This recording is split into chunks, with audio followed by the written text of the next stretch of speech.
Pemirsa, selamat pagi dengan saya Ika Ratna Dewi. Kali ini pemirsa saya sudah bersama dengan narasumber saya dari M. Al Ihsan, Koordinator Golkar Peduli COVID-19. Dan di sini juga saya menghadirkan dari Antoni Lendra, pengusaha properti dari PT Aza yang tentunya akan melengkapi perbincangan kita pada pagi hari ini, dan juga dari Wakil Ketua Umum Kadin Kepri dengan Bapak Mustafa. Untuk itu pemirsa, kita langsung menyapa beliau ini dalam perbincangan COVID-19 di Kepulauan Riau. Oke, baik. Selamat pagi, kita awali dari Pak Ihsan ya. Baik Pak Ihsan. Pak Ihsan selaku Koordinator Golkar Peduli Kepulauan Riau. Saat ini masyarakat kita disibukkan dengan wabah penyakit virus corona. Tentunya Golkar Peduli ini dengan judulnya Golkar Peduli itu peduli kepada masyarakat.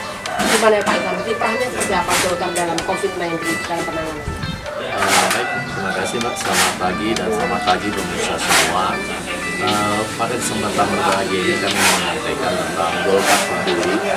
Golkar Peduli hari ini adalah sebuah kebijaksanaan dari DPP Dewan Pengurus Pusat Golkar yang dipimpin oleh Bapak Haji Erlangga Hartarto, menginstruksikan kepada setiap DPD yang ada di Indonesia untuk Partai Golongan Karya atau Golkar ikut berempati atau peduli dengan musibah yang kita hadapi secara nasional hari ini.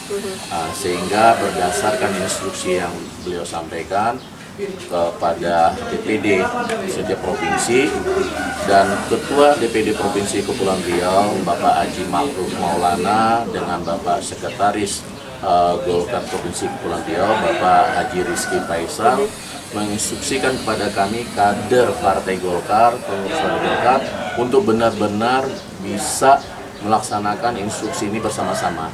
Sehingga dari 1 minggu yang lalu kita Golkar Peduli ini sudah melaksanakan secara berkesinambungan.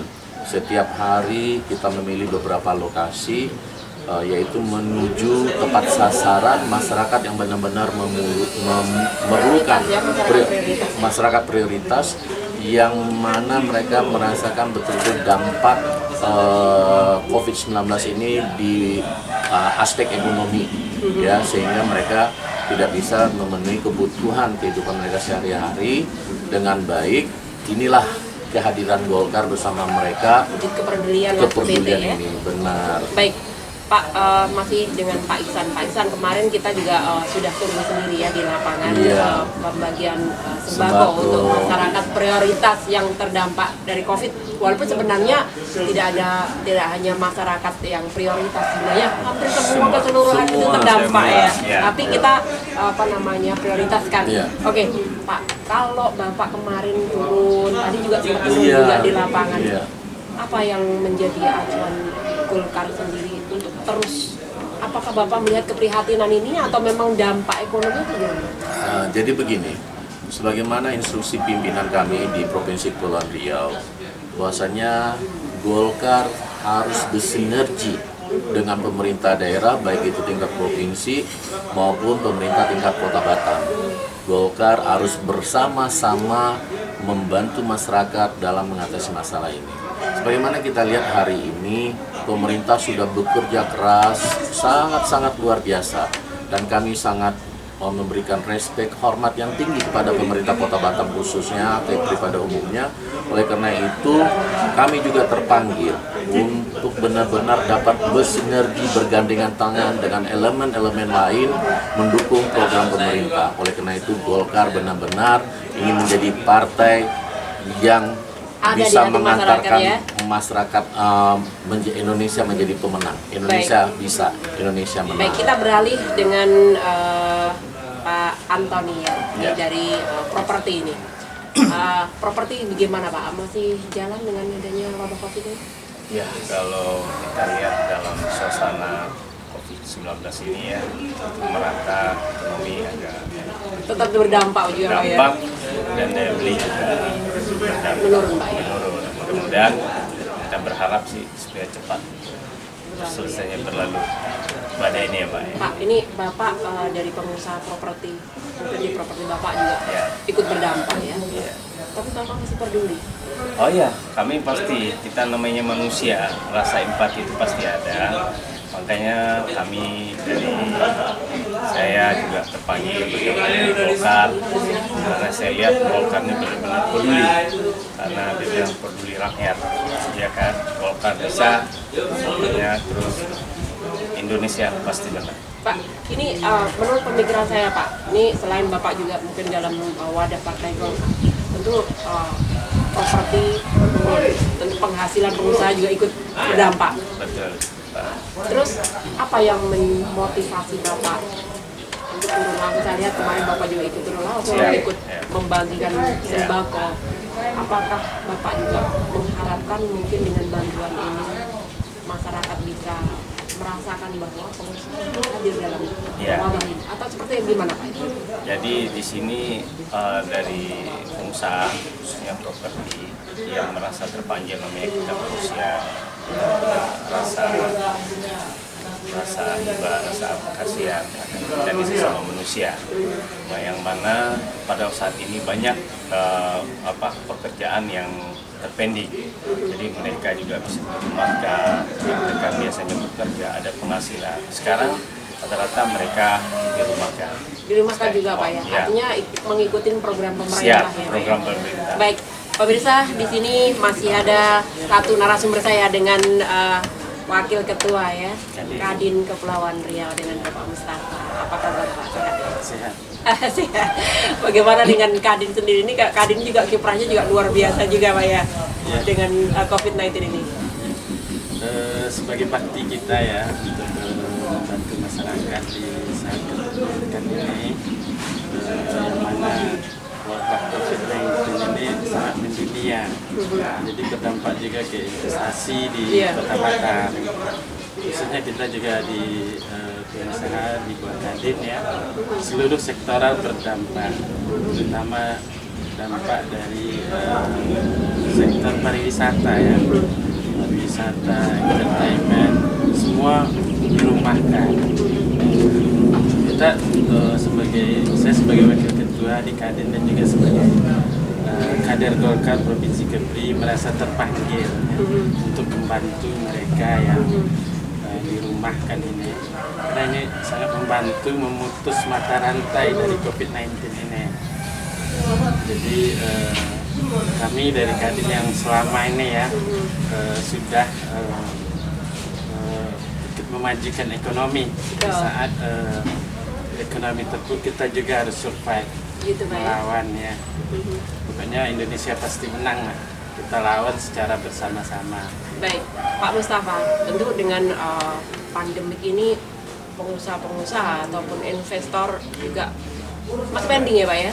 Bukan mundur tapi pending Pak ya? Pending. Sejauh mana Pak itu dampaknya ini Pak?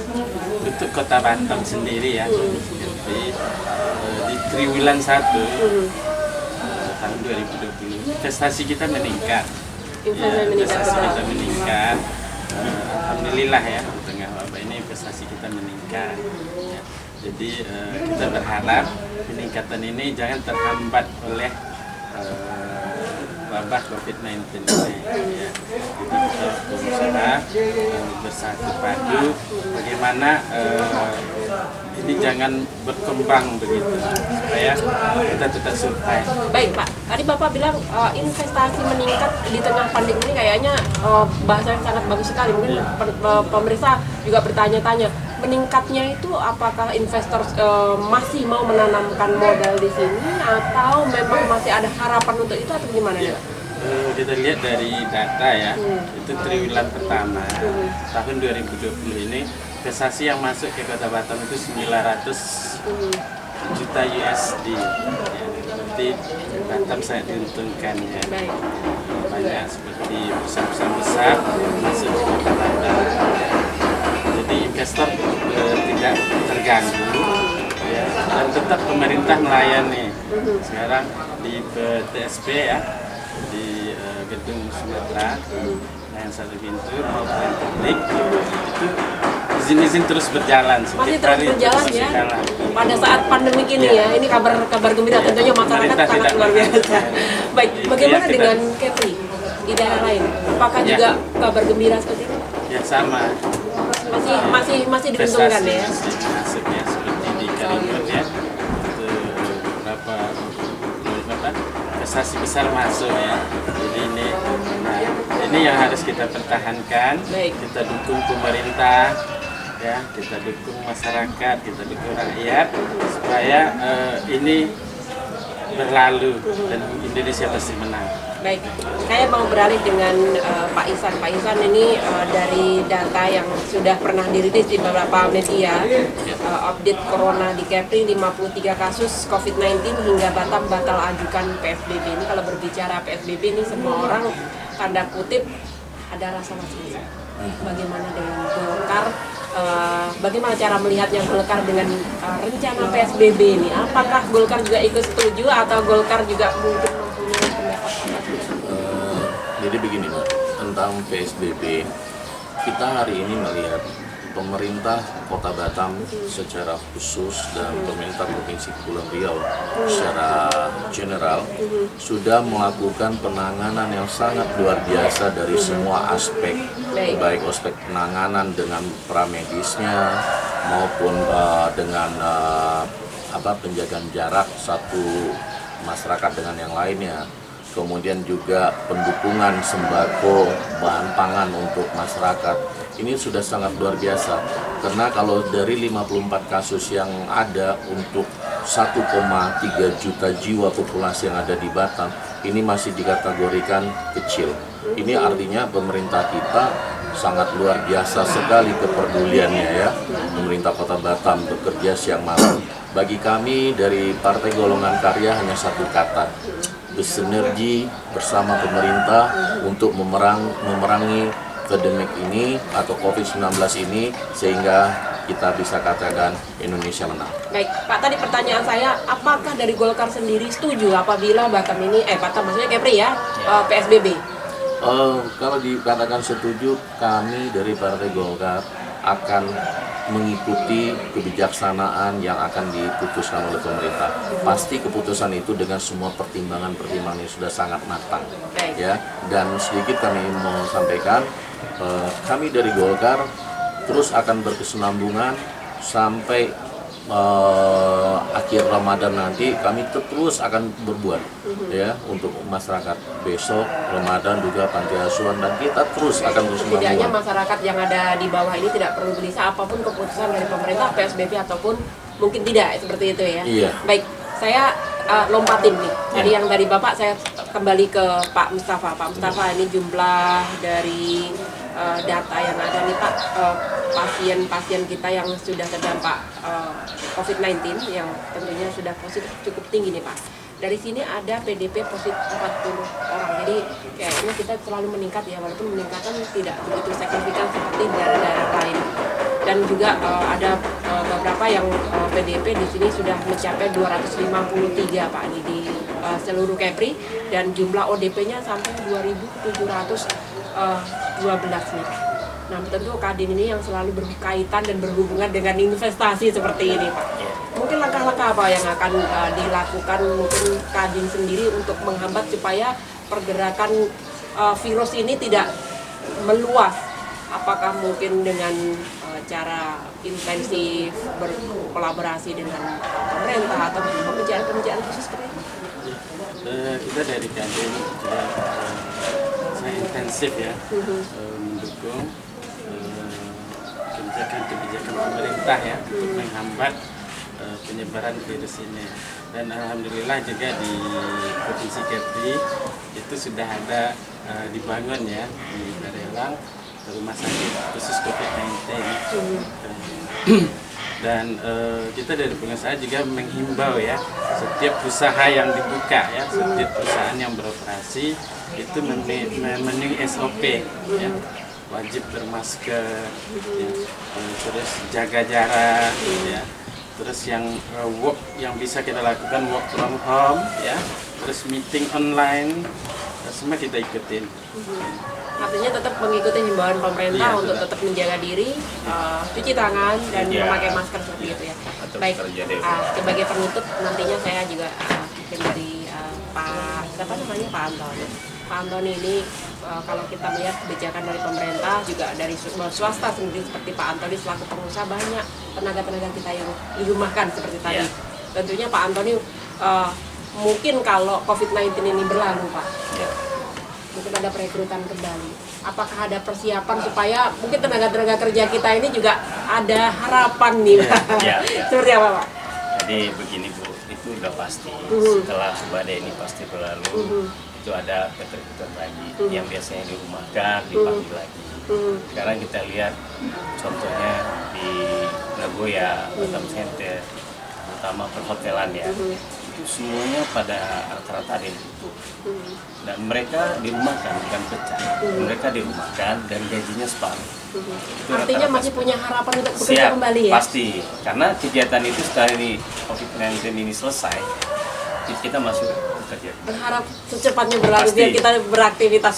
Baik pemirsa, tadi perbincangan kami dengan 3 narasumber saya. Tentunya dengan perbincangan tadi ada kabar yang mengembirakan dan positif untuk Anda semuanya di saat wabah COVID-19. Jangan kemana-mana pemirsa, masih di Terdepan TV. Saya Ika Ratna Dewi, pamit undur diri. Sampai jumpa. Salam Indonesia.